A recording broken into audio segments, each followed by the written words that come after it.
Welcome to RJ kitchen. அனைவருக்கும் வணக்கம். RJ கிச்சனில் இன்றைக்கி காளான் பிரியாணி செய்ய போகிறோம். அதுக்கு தேவையான பொருட்கள்: பிரிஞ்சி இலை, கிராம்பு, பட்டை, அனாசி மொக்கு, மராட்டி மொக்கு, கல்பாசி, ஸ்டார் அனீஸு, உப்பு, கறி மசாலா, இஞ்சி பூண்டு விழுது, முந்திரி, தேங்காய், கொத்தமல்லி, தக்காளி, புதினா, வெங்காயம், வேக வைத்த சீரக சம்பா சாதம், காளான், தயிர், செய்கிறதுக்கு தேவையான அளவு எண்ணெய். இப்போ காளான் பிரியாணி செய்கிறதுக்கு வடை சட்டியில் தேவையான அளவு எண்ணெய் விட்டுக்கணும். எண்ணெய் விட்டுட்டு அது காயணும். ஒரு நிமிஷம் காஞ்சதுக்கப்புறம் முழு கறி மசாலா எல்லாமே போட்டு ஃப்ரை பண்ணணும்.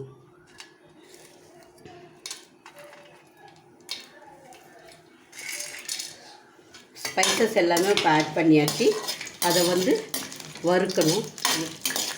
அப்போது மசாலாலாம் வெந்துருச்சு.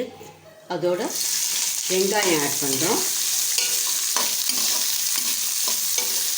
வெங்காயம் நல்லா வதங்கணும். வெங்காயம் ஒரு 2 வதங்கின ஃப்ரை வதங்கினதுமே இஞ்சி பூண்டு விழுது போடணும்.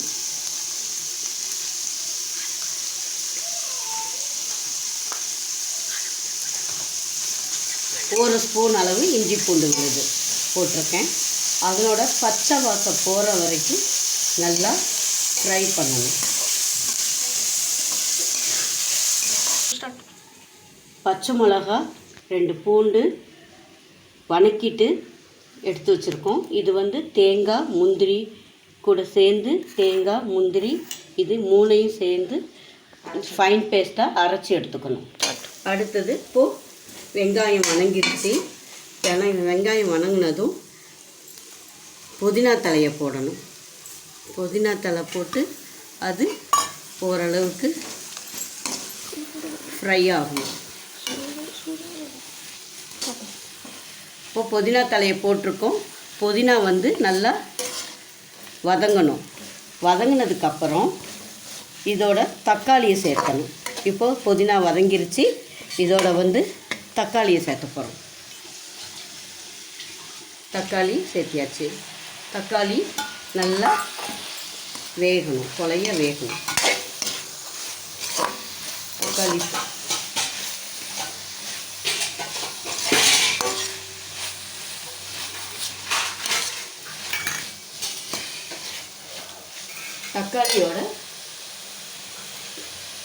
தக்காளி ஒரு வதங்கின கொஞ்சம் லைட்டாக வதங்கினதும் அதோட தயிர் சேர்க்கணும்.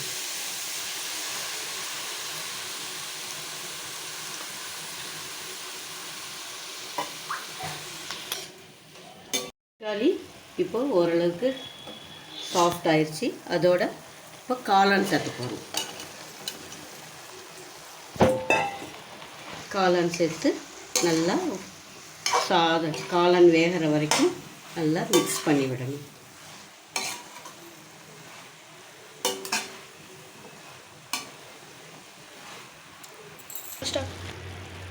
இப்போ காளான் நல்லா வெந்துருச்சு. அது எப்படின்னா இந்த அளவுக்கு சுருங்கி வந்தாக்கா வெந்திருக்குன்னு அர்த்தம். இப்போ இதில் இருக்கிற மாய்ச்சர்லாம் கொஞ்சம் போகணும். மாய்ச்சர்லாம் போனதுக்கப்புறம் அரைச்சி விட்ட விழுதை ஊற்றி செய்யணும். இப்போது எல்லா மாய்ச்சர்லாம் நல்லா அதில் இருக்கிற ஈரப்பதமெல்லாம் சுரண்டி வந்துருச்சு. இப்போ இதோட அரைச்சி விட்ட விழுதை ஆட் பண்ணுறோம், சேர்க்கிறோம்.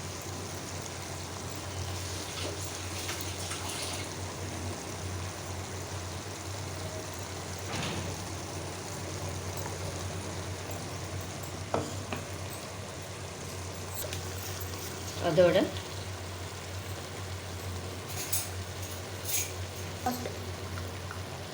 கரம் மசாலா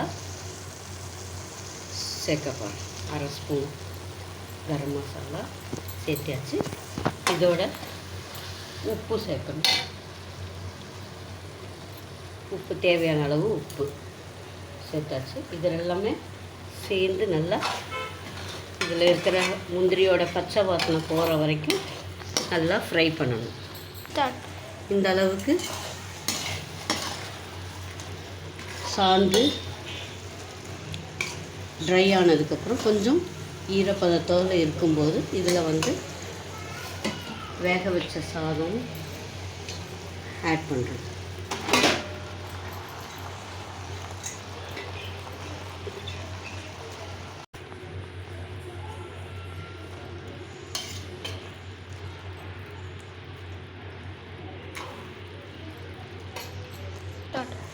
சாதம் போட்டு இப்படி நல்லா கிளறி விட்டு ஒரு 2 நிமிஷம் வதக்கணும்.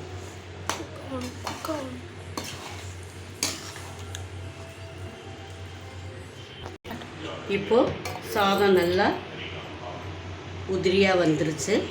இதுக்கு இப்போ நம்ம வந்து 1 ஸ்பூன் நெய் ஆட் பண்ண போகிறோம். எதுக்குன்னா டேஸ்ட் எடுத்து கொடுக்கும். இது நல்லா நெய் ஆட் பண்ணிவிட்டு மேலே கொத்தமல்லி தலையை தூவி நல்லா கலந்து விட்டுட்டு ஒரு 2 நிமிஷம் மூடி வச்சு இறக்குனா பிரியாணி ரெடி.